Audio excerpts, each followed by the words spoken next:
Hi everybody, I'm Kristal from Empty Church and I've been away for the last few months. Today I'm going to tell you about all that I've been up to. Stay tuned to find out.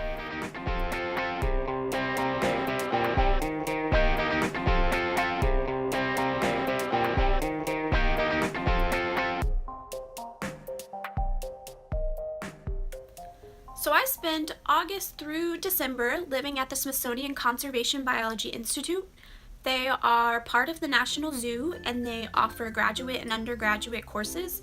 I participated in a 4-month-long program called Conservation, Biodiversity, and Society. It was a class of about 8 other students, and we learned things like sustainable agriculture, climate change, adaptive management, in situ conservation, ex situ conservation. It was an awesome program. It's open to everybody in the United States. This was an undergraduate program. They do offer grad programs that are available for everyone globally. The program was really hands-on. It was not like a regular semester where you go to class Monday, Wednesday, or Tuesday, Thursday. It was literally every day, 9 to 3 or 4 or 5. It was really intensive. We did a lot of field trips. We would have to wake up at 5:30 in the morning, drive to DC.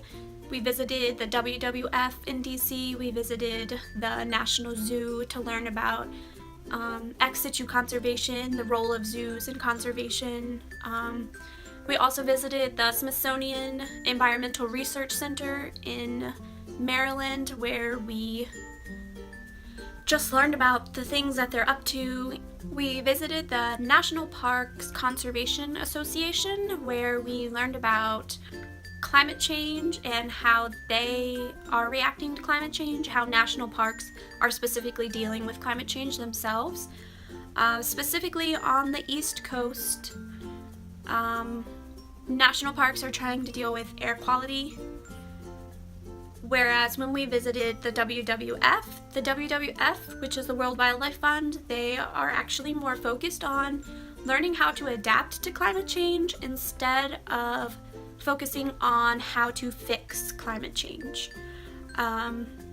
We've already reached a point where climate change is pretty much irreversible, but we can definitely slow it down and we can definitely adapt. So I don't want to talk about climate change for this whole entire video, so I just kind of want to give you guys a background about how I sort of became interested in conservation. So I grew up in rural areas pretty much my whole entire life. I've always loved being outside. We've always had a lot of land. I think now I realize that I kind of took nature for granted when I had it as a child. And I always wanted to be a scientist when I was a little girl, but I was always told by other adults and by my brothers that I'm a girl, I can't be a scientist, and I have to do something that girls can do. But when I got to college, I thought that I wanted to do accounting. I looked at accounting as something that was going to pay my bills. The introductory accounting classes were kind of fun, but once I got further into accounting, I realized that that is not what I wanted to do. So I switched my degree to biology because I liked biology when I was in high school, so I was like, I guess I can do that. But then I was like, what am I going to do with the biology degree? There's not really much you can do unless you have like a specific concentration or you're going to med school. So I decided to pick a concentration in environment and conservation biology, which opened my eyes to the program that my university partners with at the Smithsonian Conservation Biology Institute. And it fulfills that semester program that I did, August through December, fulfilled my concentration. So now that we have that background information out of the way, that leads me into how Empty Church and my educational interests kind of go together or not really go together. Obviously, I am passionate about the environment. I believe that climate change is happening. I believe in evolution. I believe in rocks taking millions and millions of years to form.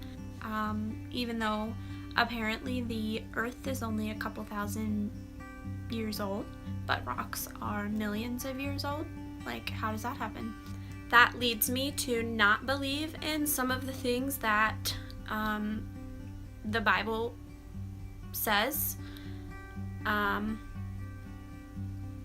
don't know how to reconcile those things. I'm not going to just accept the Bible for how it is, and I don't know what to say to those people. There's also things like women in the Bible, how they're treated. There's the flood. How did the flood happen? How did every single animal on the planet fit? Well, every pair of animal, how did every pair of animal fit onto the ark? There's just simply not enough space. There are millions of species. Like, how do millions of species fit onto a boat? I don't know. These are all just things that I haven't figured out. I don't know if I will ever figure them out. I pretty much eat, breathed, and lived science and conservation and climate change for those 4 months, so it's really hard to come back to church where those things are not really talked about or dealt with. I don't know why. I know that Empty Church would and does and has talked about those things, but I definitely think that in order to get the Christian community on board with science, it just has to be talked about. People need to talk about it more. Pastors need to talk about it more. Even in youth groups, youth need to talk about it. They are growing up in a world that we are destroying, and they're the ones that are going to have to live in that world after we are gone. So why not talk about science in youth groups? It's great discussion for youth, and they are definitely more likely to get on board with things like climate change, evolution, geology, creation, things like that. So that's enough about that. I want to know what you guys think. Give this video a thumbs up and leave any questions or comments in the comment section. And don't forget to check out Empty Church.